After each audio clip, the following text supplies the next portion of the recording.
గదే చెప్తున్నా కదా.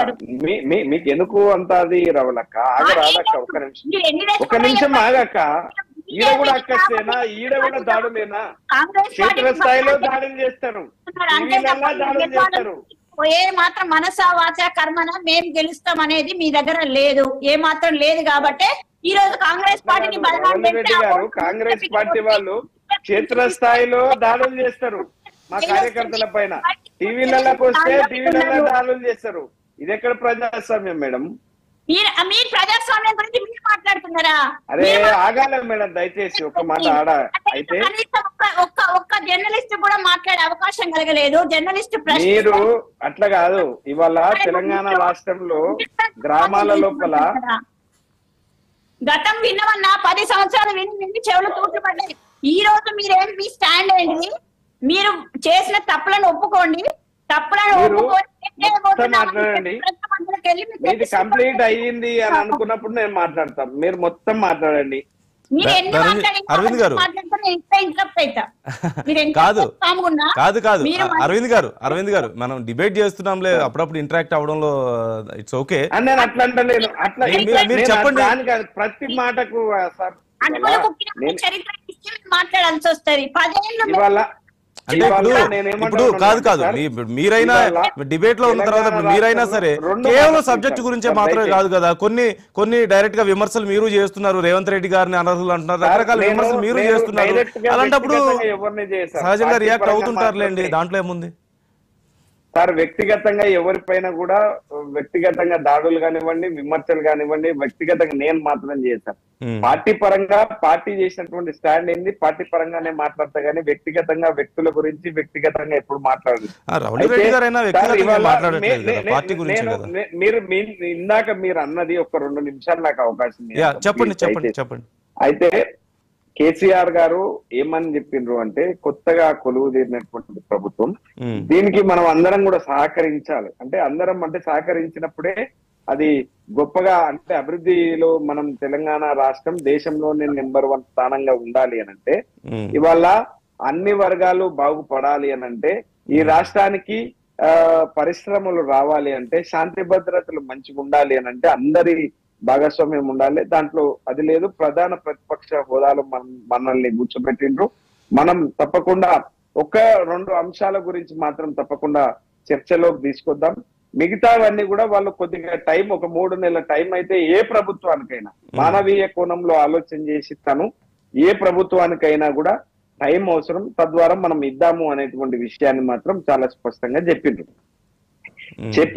మేము ఒకటే విషయాన్ని మేము ఏమంటా ఉన్నాము అంటే, డిసెంబర్ 9 నాడు తనే అనేక సందర్భాల లోపల, నేను కొత్తగా మీకు చూపించాల్సినటువంటి అవసరం అయితే లేదు సార్. ఆయన్నే రేవంత్ రెడ్డి గారు తను పిసిసి అధ్యక్షుడు హోదాలో ఆయన అన్నటువంటి మాట సరిగ్గా మీరు కూడా అందరూ కూడా తెలంగాణ సమాజం అందరూ కూడా విన్నారు. ఆ మాటని మాత్రమే మేము అడిగినాం సార్.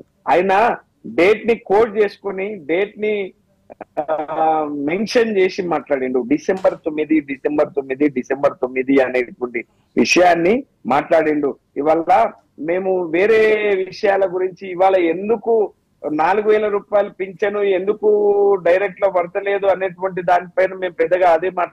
మీరు చెప్పినట్లు మీరు ఇవన్నీ కూడా హామీలే, కానీ 3 నెలల్లో సర్దుకొని 4 నెలల ప్రారంభమైనప్పటి నుంచి అవన్నీ చేయాలి అనేటువంటి ఉంటాయి సార్. కాబట్టి ఈ విషయాలను మేము మాట్లాడినాం. కాబట్టి మేము ఏమంటా ఉన్నాము అంటే, బిఆర్ఎస్ పార్టీ ఈ 5 సంవత్సరాల కోసం ఇవాళ మేము లాగం సార్. వాళ్ళ పార్టీలోనే ఉత్తమ్ రెడ్డిలు, జానారెడ్డిలు, కోమటిరెడ్డిలు లాగుతారు ఆయనని.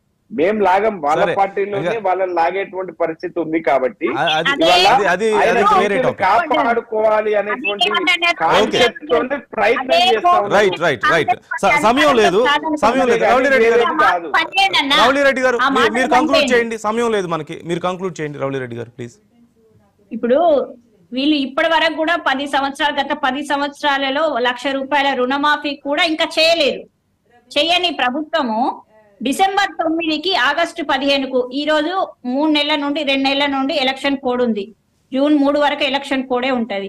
ఆగస్టు 15 రోజు అంటే ఎంతమంది రైతులు ఉన్నారు, ఎంతమంది లోన్లు తీసుకున్నారు అనేది ఒక అడ్మినిస్ట్రేషన్ పరంగా అవగాహన రావడం కోసం టైం తీసుకుంటే, వీళ్ళకి అభ్యంతరం ఏంటి అంటున్నా, వీళ్ళు వేసిన సవాలుకే రేవంత్ రెడ్డి గారు స్పందించి రాజీనామా రెడీ చేసుకో అని చెప్పి నేను ఆగస్టు 15 రోజు ఒక డెడ్ లైన్ పెట్టి చేస్తే తర్వాత మాట్లాడమనండి.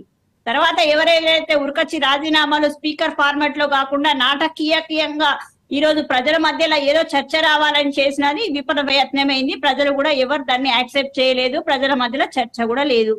అట్లాంటి వాళ్ళు ఎన్ని రాజీనామా పత్రాలు స్పీకర్ ఫార్మాట్ లో ఆగస్టు 15కు రెడీ చేసుకుంటారో చేసుకోమని చెప్తున్నాము. వీళ్ళకి రూపాయల రుణమాఫీ 10 ఏళ్ల పాటు అమలు చేయని వాళ్ళకు కనీసం 5 నెలల టైం ఇవ్వని వీళ్ళు మాట్లాడే చిత్తశుద్ధి ఉందా? రైట్ రౌలి రెడ్డి గారు మరొకసారి మనం మాట్లాడదాం మరిన్ని అంశాల గురించి. థ్యాంక్ యూ వాళ్ళ చర్చలో పాల్గొన్నందుకు రౌలి రెడ్డి గారు అలాగే అరవింద్ గారు థ్యాంక్ యూ.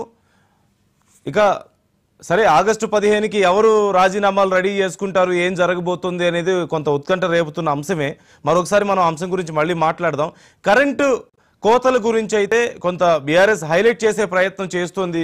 ఎక్కడ పడితే అక్కడ ఎప్పుడు పడితే అప్పుడు కరెంటు పోతుంది అని చెప్పేసి కాంగ్రెస్ డైరెక్ట్గా రేవంత్ రెడ్డి గారే సీఎం గారే ఈ విషయంలో ఇన్వాల్వ్ అయ్యి అధికారులను ఆదేశించి వివరాలు తెప్పించుకొని లేదు ఇదంతా అబద్ధం అని చెప్పి కొంత ప్రూవ్ చేసే ప్రయత్నం కూడా కాంగ్రెస్ నుంచి మనకు కనిపిస్తుంది.